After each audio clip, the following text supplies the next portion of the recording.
Hi guys, yan kung meron kayong complicated, medyo mahirap-hirap na tanong na hindi natin masagot or kung sa mga ibang vloggers hindi nyo makita yung sagot, pwede po kayong mag-direct na sa ating Ministry of Interior. Pwede kayo doon maghanap kasi may mga choices doon. So paano kayo mapunta kay Ministry of Interior? May nagtanong kasi sa akin yan.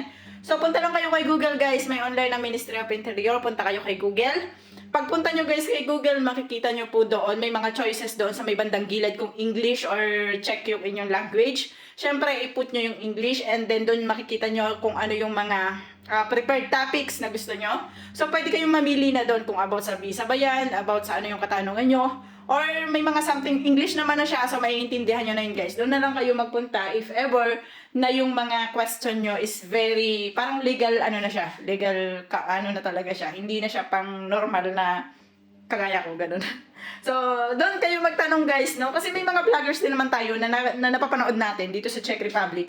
Meron din silang mga nasasabi, may mga nababanggit din sila na talagang kapupulutan nyo ng aral. So, maganda na meron din kayong mapanood na ibang mga vloggers dito sa Czech Republic. At hindi lang po sa atin kayo mag-relay. So, ako kasi hindi ako madamot kasi ang reason kung bakit ako nagbablog is para magbigay ng information. So, para sa akin, kung yung isang tao na nandito rin sa Czech Republic is mas may magbibigay siya ng information, why not? Na mapanood nyo rin po sila. So, maghanap lang kayo ng mga vloggers dito sa Czech Republic at pwede po kayong magtanong din sa kanila. So, mga mababait po kami dito. Huwag kayong mag-alala, hindi kami nangangain. Mababait po kami dito, nag-ano kami sa kung ano man yung questions na gusto nyong itanong. So, tinatry namin na masagot siya in a good manners, kahit minsan medyo nakakairita na. So, yun.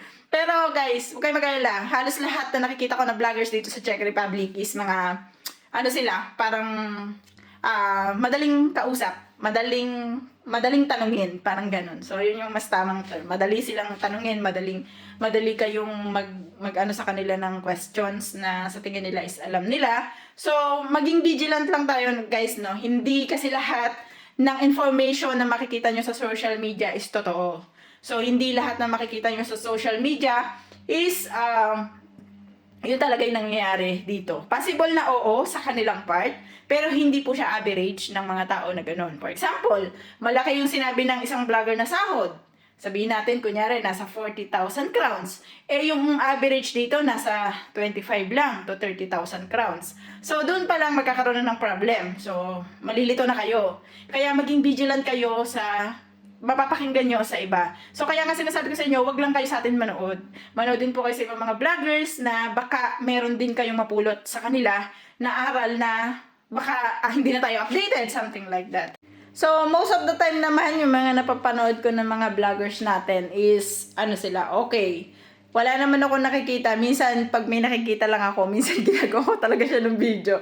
Kasi naiirita talaga ako pagka yung tipong, hindi naman, oo, may ganun. Pero, ano naman, ayusin nyo naman yung pagbablog nyo kasi nadadama yung mga matitinong nagbablog eh, ganun. Guys, nung kasi dati, nag-apply pala ako dito sa Czech Republic. Alam nyo, hanap ako ng hanap talaga ng pwede kong mapagtanungan yung mga vlogs na pwede kong marelayan ba na papunta ako sa Czech Republic. Wala man akong kalam-alam doon. Hindi ko alam kung paano way of living nila doon. Hindi ko alam kung paano ba pagdating ko doon. Ano ba yung susunod ko dapat? Ano ba yung madadatnan ko doon? Ano ba yung pagkain doon? Something like that. Wala talaga akong alam, promise. Kaya naghanap ako ng vlogs about sa Czech Republic. And at that time, wala talagang vlogs, guys. Wala akong nakikitang vlogs ng about dito sa Czech Republic na hindi ko nga alam na Czech Republic ay part ng Europe. Sinearch ko lang siya kay Google na part pala siya ng Europe kasi wala talaga. Guys, yun yung naging simula ko kung bakit ako nag-vlogs talaga dito sa Czech Republic. Way back 2022, nagkataon lang kasi na hindi rin talaga ako masipag mag-vlogs. Pero talagang yun yung kinarir ko, promise. Kinarir ko talaga siya na sa loob na isang linggo, dapat mayroon akong videos at least 2 or 3 na ma-upload. Ay, yun. Para makatulong ako doon sa iba na gusto rin na magpunta dito sa Czech Republic pero wala talaga silang alam sa applyan dito, kung ano bang gagawin nila, ano ba yung start, ano ba yung dapat na simula, ano ba yung something ganyan.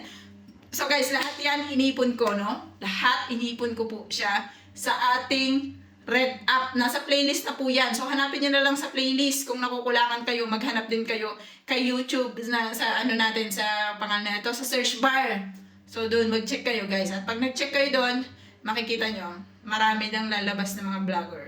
So doon kasi sa akin sa Red App na yon is naka-playlist kasi siya. Kaya siya yung sinasabi ko sa inyo. Kasi organized. Ibig ko sabihin, Halimbawa, ang kailangan nyo is agency in Czech Republic. So, meron siyang album doon na agency in Czech Republic. May album doon ng visa. May album doon na reunification. May album doon paano ba yung step by step na pag-apply. Something like that na alam ko magagamit yung lahat, guys. So, anyway, yun lang.